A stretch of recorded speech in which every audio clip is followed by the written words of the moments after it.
tariffs specifically, obviously that is not the way to go because it will hurt both economies. If anything is done in one side, it has to be compensated with actions on the other side. So we have to be very clear how we want to move this thing forward. All right, so I'll be more general in my question then. If the United States takes any measures that make it detrimental or more expensive for Mexico's exports, will you retaliate tit for tat, quid pro quo? Definitely, we are trying to organize our discussions in a constructive manner. But if there is no room for improvement and we have to react to actions that damage the Mexican economy, obviously you are right. It will be necessary to respond in some of these matters. Are you seeing yet any evidence in the Mexican economy of weakness as a result of the uncertainty surrounding NAFTA? Let me tell you that basically the uncertainty that is surrounding US policy is having implications in the world economy, not only in the Mexican economy. And fortunately for Mexico, in the last 3 weeks, the exchange rate, the foreign exchange markets had stabilized a little bit, even though the pesos is still a bit undervalued. But I do think that investors around the world and the markets, having taken these elements of surprise in a much more calm way, waiting until things become policy. You cannot react to just statements. You cannot react to just rumors.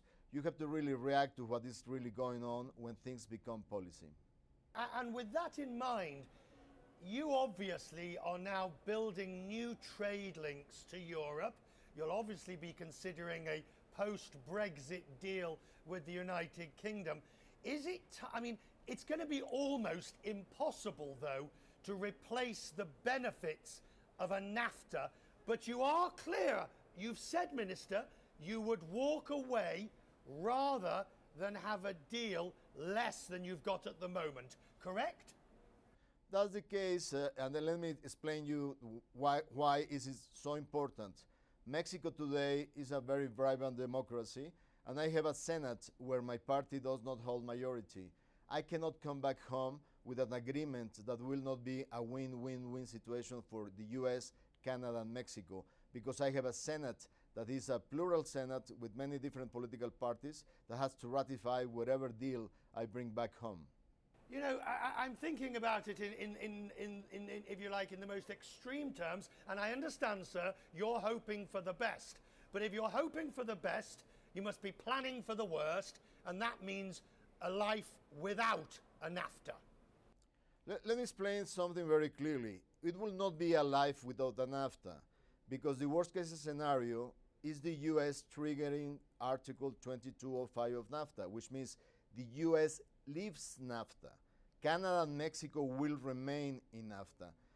And let me tell you why this is very important. Because the rules that are built in NAFTA to protect and guarantee investors are extremely important to keep being attractive for foreign investment. Intellectual property and other elements that are very important to give certainty, like investor-to-state disputes. So Mexico will not walk out of NAFTA. Mexico will stay, and what I'm hearing from Canada, also Canada will stay. So if the US walks out on NAFTA because the terms are not the ones that are being expected, the fallback position obviously is always WTO.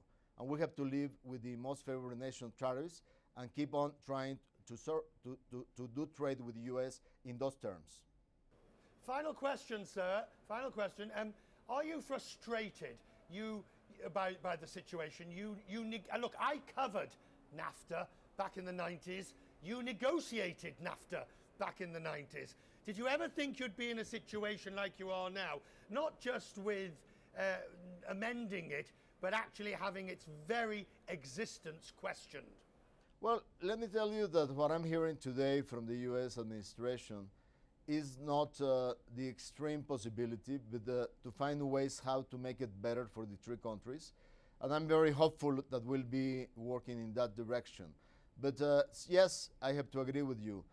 23 years ago, when I was part of the negotiating team, I would have never envisioned that 23 years later, will be questioning the very basics of free trade and growth.